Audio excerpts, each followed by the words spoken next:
জামায়াত ইসলামের আমির বলেছেন দেশে পরীক্ষিত দেশপ্রেমিক শক্তি দুটা, একটা হচ্ছে সেনাবাহিনী আর একটা হচ্ছে জামায়াত। আমাদের প্রশ্ন হচ্ছে আপনি তার বক্তব্যের সাথে একমত কিনা। দুই হচ্ছে যদি একমত না হন, দেশপ্রেমিক হইতে হলে আপনাকে সেনাবাহিনীর অংশ হইতে হবে অথবা জামায়াতের অংশ হইতে হবে, আপনি কোনটা?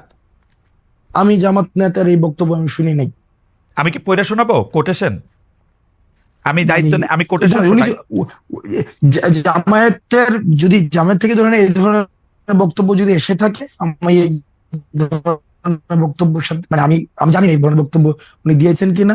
আর যদি দিয়েও থাকেন তাহলে এটা নিয়ে আলোচনা, আমার জায়গা থেকে আমি আলোচনার জন্য এই বাইনার পজিশন আমি যাইতে চাই না যে ওই পলিটিক্যাল পার্টি সাবস্ক্রিপশন করলে আমি দেশপ্রেমিক। ওইটা হচ্ছে এক ধরনের একটা জিনিস, একটা প্যারোকিয়াল একটা হচ্ছে আইডিয়া যে আমি এই আইডিওলজি থাকলেই হচ্ছে আমি দেশপ্রেমিক, আর ওই আইডিওলজি হলে দেশপ্রেমিক না। এই ধরনের ধারণাতে আমি বিশ্বাস করি না। আচ্ছা ঠিক আছে, ধরেন এটা এই বাইনারি ধারণাতে আপনি বিশ্বাস না করলেন, সেনাবাহিনী নিয়ে আপনি কি মনে করেন? আপনি কি মনে করেন বাংলাদেশের সেনাবাহিনী একটা পরীক্ষিত দেশপ্রেমিক শক্তি? এই বিষয়ে আমার মন্তব্য করা, আমি জাস্ট মানে একটা ডিসক্রিপশন দিতে পারবো। এই গণঅভ্যুত্থানে বাংলাদেশ সেনাবাহিনী যে ধরনের পদক্ষেপ নিয়েছে আমি অ্যাপ্রিসিয়েট করি। আবার কিছু কিছু জায়গায় অনেক ধরনের বক্তব্য এসেছে, বিবৃতি এসেছে, সেগুলো মনে হয় যে সেগুলো নিয়ে হচ্ছে হয়তো সমালোচনা হতে পারে এক্সিট দেওয়ার ক্ষেত্রে। তবে সেনাবাহিনীর যে ভূমিকা রেখেছে তারা 5ই আগস্টের পূর্বে, তারা মানে অন্য কোনো ডিসিশন নিতেও পারতো, দেশের পরিস্থিতি অন্যদিকে যেতেও পারতো। তো তারা সেই জায়গায় যে তৎক্ষণকার সময় যে ভূমিকাটি রেখেছে সেটির জন্য আমি সাধুবাদ জানাতে চাই। তবে সেনাবাহিনীর সার্বিক বিষয় যে এটা লিটমাস টেস্ট তো খালেদ ভাই নাই। এটা লিটমাস টেস্ট আপনি কেমনে করবেন যে ইভেন্ট বেসিসে লিটমাস টেস্ট হয় না যে এই ইভেন্টে দেশপ্রেমিক, ওই ইভেন্টে দেশপ্রেমিক, ওইভাবে দেশপ্রেমিকের লিটমাস টেস্ট নাই। কিন্তু এখন তো ইভেন্ট বেসড মানে লিটমাস টেস্টও অনেক বেশি চলতেছে, তাই না? জুলাই আগস্টে করেছিলেন, তার আগে কি করছেন, হাসান সাহেব ক্রোড়পত্রে লিখছেন কিনা, এগুলিও তো নানা ধরনের মানে কথা আসতেছে। কিন্তু সার্বিকভাবে দেখার জায়গা তো সার্বিকভাবে দেখার জিনিসটা তো আসলে নাই।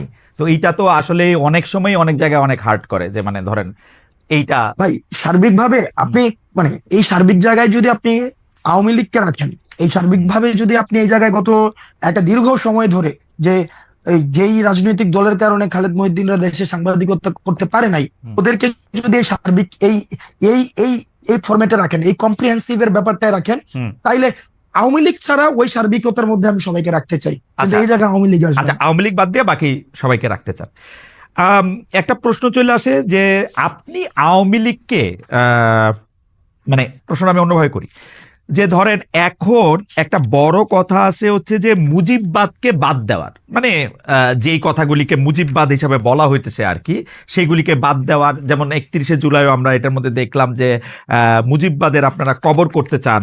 এখন মুজিববাদ বলতে আসলে এক্স্যাক্টলি কোনটা? কারণ আমরা কিন্তু দেখেছি যে বৈষম্য বিরোধী ছাত্র আন্দোলনের সময়ও আমরা কিন্তু এটা একদম দেখেছি যে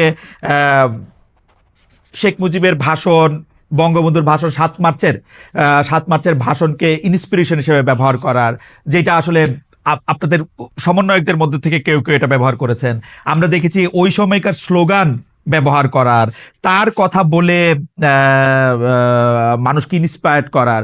তো এইটার এখন যে আবার আপনারা মুজিববাদের কবর চাচ্ছেন, সেইটার কারণ কি যে আপনারা পপুলিস্ট জায়গাটা থেকে মানে জনতুষ্টিমূলক এই জায়গাটা থেকে এটা ধরতে চাচ্ছেন, নাকি ব্যাপারটা এরকম যে ওই সময় আপনারা এটা করেছেন যাতে আপনারা একটা কৌশল নিতে পারেন, যেই কৌশলে আবার বেশি লোক আপনাদের প্রতি আকৃষ্ট হতে পারে? কোনটা, মানে ওই সময়টা কৌশল ছিল নাকি এখনকারটা কৌশল? দুইটা তো দুই অবস্থান, তাই না?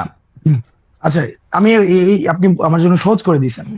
এই মুজিববাদ হচ্ছে ওই আইডিয়াটা, আমি যখন আমার একটা যৌক্তিক দাবির জন্য দাঁড়াবো, তখন আমাকে সেন্স অফ উইনেস ডেভেলপ করতে হয় এই মুজিবের খুঁটির উপর দিয়ে।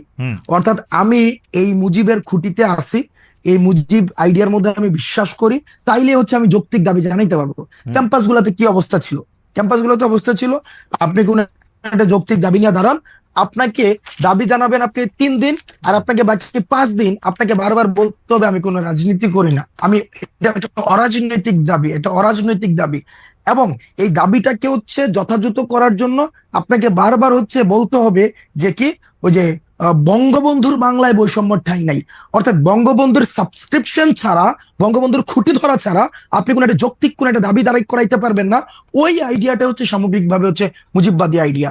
অর্থাৎ রাষ্ট্রের সবকিছু রাষ্ট্রের সবকিছুকে একটা সেন্ট্রালাইজড একটা আইডিয়া থেকে সেখানে ম্যানিপুলেটেড হবে, এবং ওই আইডিয়াটা হচ্ছে আনক্রিটিক্যাল আইডিয়া। এই আইডিয়াটাকে আপনি কখনোই ক্রিটিক করতে পারবেন না। ওই আইডিয়াটা হচ্ছে মানে একটা এক ধরনের সবকিছুই বঙ্গবন্ধুর স্বপ্ন, ওরকম ভাবে ওই ওই ওই লাইন থেকে সবকিছুকে একদম হ্যাঁ একদম সেন্ট্রালাইজ করা হবে। ওই আইডিয়াটাই হচ্ছে মুজিববাদী আইডিয়া। এখন এটার ভাই এটা একটা হিস্ট্রিক্যাল ন্যারেশন আছে, এটার একটা এটা সামাজিক এক ধরনের ব্যাখ্যা রয়েছে, অর্থনৈতিক এক ধরনের ব্যাখ্যা রয়েছে, এই জিনিসটা সামাজিক বাস্তবতার এক ধরনের ব্যাখ্যা রয়েছে। এটা তো ম্যাথস না যে এটা হচ্ছে মানে 2 + 2 = 4। মুজিববাদের এই আইডিয়াটা তো আসলে ফর্মুলেটেড বা মানে হিসাবটা কি, এটা কি হাসিনা সরকারের সময় মুজিববাদের আইডিয়াটা হয়েছে, নাকি মুজিববাদের আইডিয়া শেখ মুজিবুর রহমানের সময়ও ছিল? শেখ মুজিবুর রহমানের সময় ছিল। আপনার যখন মুক্তিযুদ্ধটা হয়েছিল ডিগনিটি, ইকুয়ালিটি এবং জাস্টিসের ভিত্তিতে, হ্যাঁ এবং সেখানে এসে 71 পরবর্তী সময়ে আইসা আপনি দেখেন এই প্রথম 71 পরবর্তীতে আপনার হচ্ছে কনস্টিটিউশনে এমন কিছু হচ্ছে আপনার আবার পিলার নিয়ে আসলো, যথা হচ্ছে যেখানে সোশ্যালিজম, ন্যাশনালিজম, তারপর হচ্ছে এখানে নিয়ে আসলো হচ্ছে বাঙালি ন্যাশনালিজম আসলো। কিন্তু এগুলি তো আওয়ামী লীগেরও মূলনীতি না, এটা আওয়ামী লীগের নীতিও না, মানে এটা মানে দেখেন মুক্তিযুদ্ধটা, হ্যাঁ এটা হচ্ছে এটা কাদের মূলনীতি? এই মূলনীতিটা ছিল ভারত এবং সোভিয়েত পন্থী যে সব মুক্তিযুদ্ধের সময়, সেই সময় দুইটা স্ট্রিম ছিল। তৎকালীন সময় আমি চেষ্টা করছি এখন পড়ার, বা আগেও পড়ার চেষ্টা করেছি, তৎকালীন সময় বদরুদ্দিন উমর এবং হচ্ছে ভাষার নীল আপনার লেখাগুলা যখন পড়ছি বা পড়ি, তখন দেখতে পাচ্ছি যে এখান থেকে কিন্তু একটা ব্যাপক একটা বিভাজন ছিল। অর্থাৎ যারা হচ্ছে পাকিস্তানের জন্য যে এই গণপরিষদটা করা হয়েছিল পাকিস্তানের জন্য, ওইটা দিয়ে হচ্ছে আমরা একটা বাংলাদেশ কনস্টিটিউশন হলো, সেটাতে পুরো রিফ্লেক্ট পাইলো হচ্ছে একটা ব্যক্তির একটা ধারণা, যেটার পরবর্তী হচ্ছে আপনি মনে করতেছেন যে গণতন্ত্র, সমাজতন্ত্র, ধর্মনিরপেক্ষতা, জাতীয়তাবাদ এইটা হচ্ছে সংবিধানের মূল সমস্যার জায়গা। আপনি না না না না না না ভাই না না, আপনি একদম যে এভাবে কনক্লুশনে চলে গেলে হবে না। অর্থাৎ এই যে মুক্তিযুদ্ধটা হইলো ডিগনিটি, ইকুয়ালিটি এন্ড জাস্টিসের ভিত্তিতে, পরবর্তীতে আপনার মুক্তিযুদ্ধের যে সকল অংশীজনের কি মতামত নিয়ে এটা হয়েছিল, নাকি পাকিস্তানপন্থী যারা রয়েছে, এটাও একটা মানে এটাকে অন্যভাবে ব্যাখ্যা করার একটা সুযোগ থাকবে, কারণ এই যুগে হচ্ছে কনটেক্সট ছাড়া কথা ইজিলি। আমি বলতে চাচ্ছি তৎকালীন সময় যে গণপরিষদটা করা হয়েছিল, সেই গণপরিষদটা হচ্ছে এই গণপরিষদটা কিভাবে মানে কোন নির্বাচনের ভিত্তিতে হয়েছিল? একটা ন্যাশনাল এবং প্রভিন্সিয়াল নির্বাচন, যে নির্বাচনটা এই তর্ক তো আমরা করতেই পারি, এই তর্ক আমরা সারা জীবন ধরে করতে পারবো যে এটা আসলে গণপরিষদ হয়েছিল কিনা, 70 সালে যারা নির্বাচিত হয়ে আসছিল তারাই গণপরিষদে বসবে কিনা, এগুলো তর্ক আমরা করতে পারি। কিন্তু আমি জানতে চাইতেছি যে আমরা এখন 72-এর সংবিধান বলি বা ইয়াটা বলি, এটার ক্ষেত্রে গণতন্ত্র, সমাজতন্ত্র, ধর্মনিরপেক্ষতা, জাতীয়তাবাদ এগুলিকে আমরা সমস্যা হিসেবে দেখতেছি কিনা ভিসাবেস, যেখানে আমাদের কাছে ডিগনিটি, ইকুয়ালিটি এবং সোশ্যাল জাস্টিস ছিল, এবং ডিগনিটি, ইকুয়ালিটি, সোশ্যাল জাস্টিসের এন্টিথিসিস আমরা গণতন্ত্র, সমাজতন্ত্র, ধর্মনিরপেক্ষতা, জাতীয়তাবাদকে মনে করতেছি কিনা যে একটা আরেকটার সাথে সাংঘর্ষিক। না, এন্টিথিসিস না, এখানে কন্ট্রাডিকশন আছে। হ্যাঁ, কন্ট্রাডিকশনটা একটু বলেন, কন্ট্রাডিকশনটা একটু বুঝি। কন্ট্রাডিকশনটা এখানে দেখেন একদম পুরাটাকে হচ্ছে বাঙালি জাতীয়তাবাদ বানাই ফেলছে, এখন সবগুলাকে একসাথে হচ্ছে একটা প্যাকেটে নিয়ে আসছে। এখন পুরা এই জায়গায় আপনি দেখবেন যে ওইখানে গণপরিষদ থেকে তখন কিন্তু যতীন্দ্র লারমা কিন্তু তখন উনি অনির্দিষ্টকালের জন্য হচ্ছে গণপরিষদ। এই একটা স্পেসিফিক সমস্যা পাওয়া গেল যে জাতীয়তাবাদটা এরকম বাঙালি এরকম হইতে পারবে না, তাই তো? দেখেন না, সমস্যা না, এখানে আপনার প্রত্যেকটা স্টেক হোল্ডারের অ্যাকনলেজমেন্ট প্রয়োজন। আপনার যে জায়গায় সমাজতন্ত্র আছে সেই জায়গায় আবার আপনার এখানে ধর্মনিরপেক্ষতার যে আলাপটা, আপনার এখানে একটা ধর্মনিরপেক্ষতার আলাপ তো যুদ্ধের সময় ছিল না। এখন আমাকে আবার এখানে বলা হইতেছে হাসনাত আব্দুল্লাহ আজকে ক্যাপশন যাবে যে এ ধর্মনিরপেক্ষতার বিপক্ষে। এটা এই ধরনের একটা ছোট 2 লাইনের 4 লাইনের আলাপ আলোচনা দিয়ে সম্ভব না। সংবিধান বিশেষজ্ঞ আমরা দেখেছি, এটা আমি বুঝতে পারছি যে আমরা একটু মুভ অন করি।